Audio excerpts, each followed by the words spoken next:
بسم اللہ الرحمن الرحیم۔ السلام علیکم دوستو۔ لوگ تاج محل کو محبت کی علامت قرار دیتے ہیں، مگر یقین جانیے کہ عثمانی دور میں مسجد نبوی کی تعمیر کی دنیا میں محبت اور عقیدت کی معراج ہے۔ ترکی کے دور حکومت میں جب سلطان عبدالحمید نے مسجد نبوی کی تعمیر کا ارادہ کیا تو انہوں نے اپنی وسیع و عرضی ریاست میں اعلان کیا کہ انہیں عمارت سازی سے متعلق قانون کے ماہرین درکار ہیں۔ اعلان کرنے کی دیر تھی کہ ہر علم کے مانے ہوئے لوگوں نے اپنی خدمات پیش کی۔ سلطان کے حکم سے استنبول کے باہر ایک شہر بسایا گیا، جس میں اطراف عالم سے آنے والے ان ماہرین کو الگ الگ محلوں میں بسایا گیا۔ اس کے بعد عقیدت اور حیرت کا ایسا باب شروع ہوا جس کی نظیر دنیا کی تاریخ میں ملنا مشکل ہے۔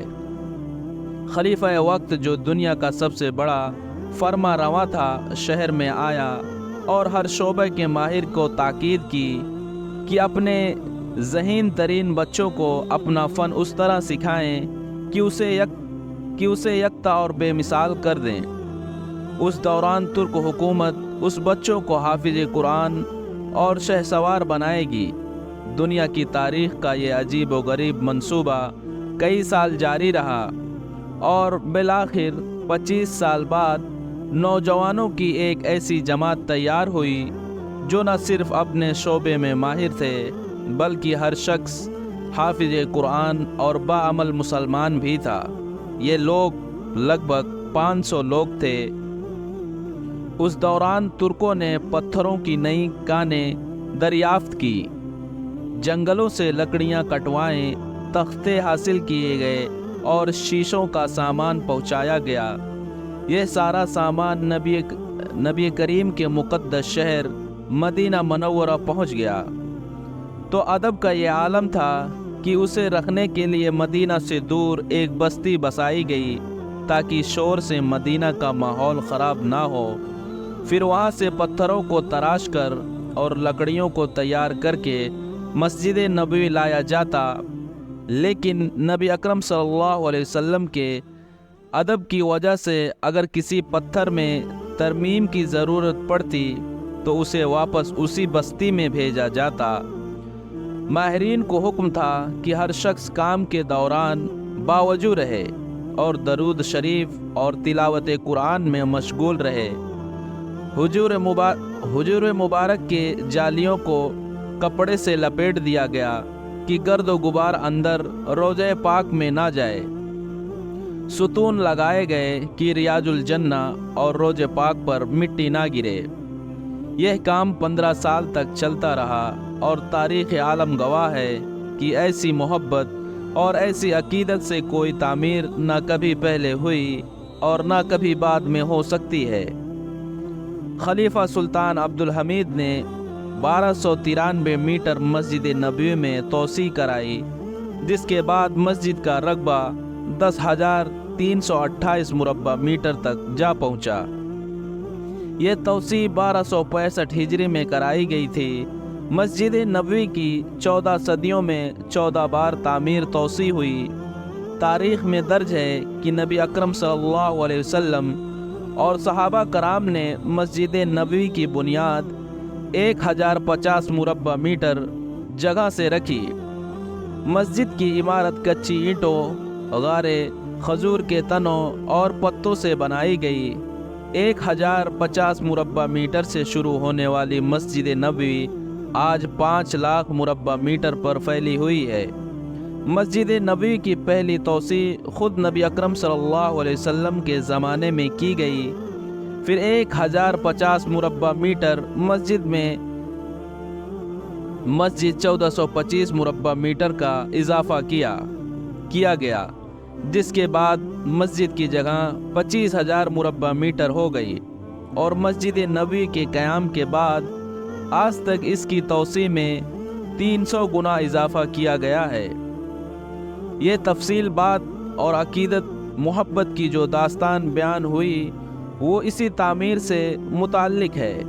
سن 17 ہجری کو دوسرے خلیفہ رشید عمر بن خطاب رضی اللہ عنہ نے مسجد نبوی میں 1100 مربع میٹر کی مسجد توسیع کرائی، جس کے بعد مسجد کا کل رقبہ 3600 مربع میٹر تک پھیل گیا۔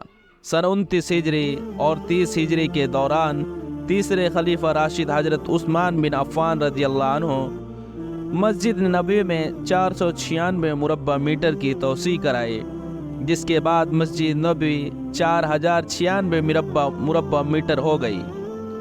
یوں ہی دور حکومت میں خلیفہ ولید بن عبد الملک نے 88 ہجری 91 ہجری میں 2369 مربع میٹر کی جگہ مسجد نبوی میں شامل کرائی، جس کے بعد مسجد کا احاطہ 6465 مربع میٹر ہو گیا۔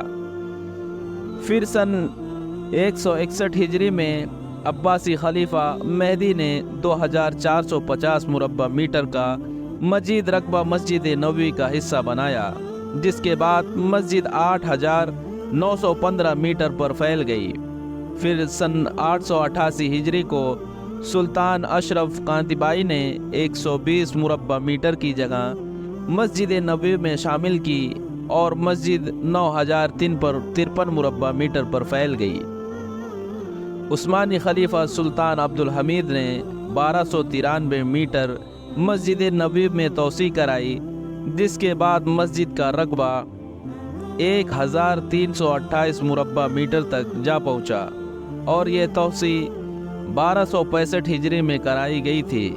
اور یہ تفصیل اور عقیدت محبت کی جو داستان بیان ہوئی وہ اسی تعمیر سے متعلق ہے۔ حضرت شہر بن حنیف فرماتے ہیں کہ حضرت صلی اللہ علیہ وسلم نے اپنے ہاتھ مبارک سے مدینہ منورہ کی طرف اشارہ کر کے فرمایا کہ یہ حرم ہے اور امن کی جگہ ہے۔ آپ صلی اللہ علیہ وسلم نے فرمایا کہ مدینہ خیر برکت کی جگہ ہے۔